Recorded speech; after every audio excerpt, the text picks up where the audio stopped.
So I'm going to admit, I was pretty damn surprised when I saw that Dwyane Wade is no longer a member of the Miami Heat.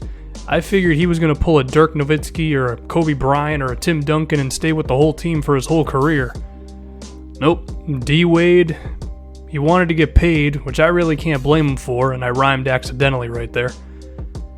And, of course, people were definitely up in their feelings about Dwyane Wade leaving. I mean, I was even getting sentimental a little bit there. But when you think about it from Miami's perspective, it kind of makes sense to let Dwyane Wade go. I mean, the guy's 34 years old at this point. His athleticism is definitely on the way down. And Wade, he actually had probably about as good of a season as he can have at this point in his career last season. About 19 points per game, shot well from the field. His three-pointers don't exist anymore, but I mean, he's a very smart player when it comes to driving inside and being in the right place at the right time, cutting and those sort of things. But when you're 34 years old and, you know, at any moment, you never really see it coming once a guy starts having a big drop-off in a season.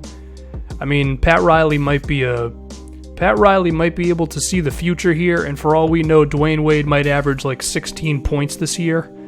And 16 points per game for 34-year-old Dwyane Wade at $20-something million, not really worth it, to be honest. Not only that, but I'm pretty sure if Miami would have given Hassan Whiteside the 20-plus million they gave him, plus the 20-plus that Dwyane Wade wanted, I don't know if they would have been in a position to sign a star player in the upcoming free agency after this season.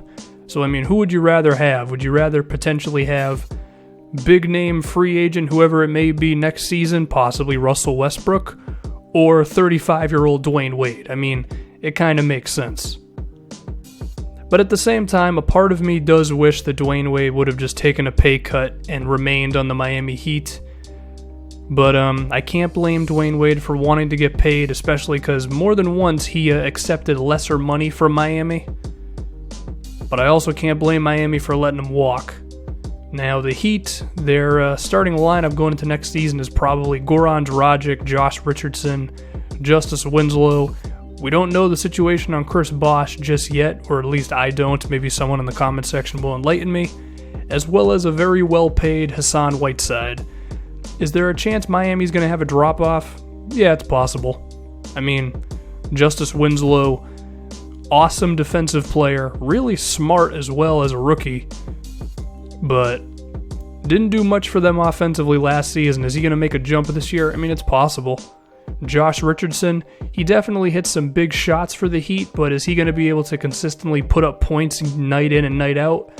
I don't know. I mean, I think a lot of this is going to be riding on Chris Bosh for Miami. I mean, if he's back, I could see them still managing to win 45 games or so, especially with Goran Dragic having more of a role in their offense because, well, Dwyane Wade's not there anymore, of course. And if Bosh is not there, it's going to be tough.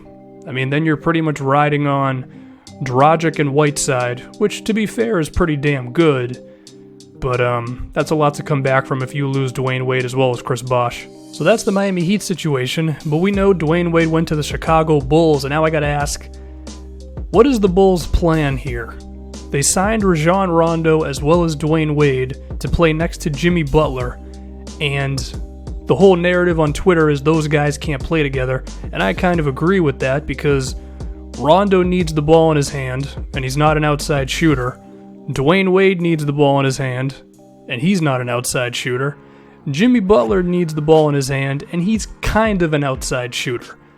I mean, someone's going to drive inside, the defense is going to collapse, they're going to kick it out to the other guy, then the other guy can't hit a three-pointer. Unless it's Jimmy Butler, then you have a little bit of a chance. I don't know. I don't know if the Bulls are just trying to hang on to some 6th seed right now. I mean, I thought the option for Chicago would be to go with the young guys around Jimmy Butler and then trade Taj Gibson for a point guard. That's what I would have done. I did not like the Rajon Rondo signing for the fit of that team. And, I mean, I think a title contender acquiring Dwyane Wade as like the last piece, I like that idea. I don't know how Dwyane Wade's going to fit in with the Chicago Bulls. I mean, the one thing I can say is, if anything, Wade could end up just being a trade piece for these Bulls. I mean, if some contender is willing to take on Dwyane Wade and his contract for one season and they feel that's going to be the one thing they need to win a championship, and they can put together a decent trade offer, then okay, good job, Chicago. Besides that, I don't really know, man. I mean, I would have been good with just, like I said, rolling with the young guys with Chicago and seeing what you got, and then if you think that you're just too far away from winning, then you could think about trading away Jimmy Butler, but I feel like signing Dwyane Wade is just pulling a Mark Cuban and just saying, I mean, let's just sign some free agents, make the 6th seed, and not really have an impact in the NBA. I don't know. I think they saw an opportunity to take Dwyane Wade, and they said, all right, let's sign him, and we'll figure it out later. So I think that's it. I understand why Miami let Dwyane Wade go, even though it kind of sucks to see him in a different jersey. And as far as what the Bulls' plan is, to be honest, I really don't know.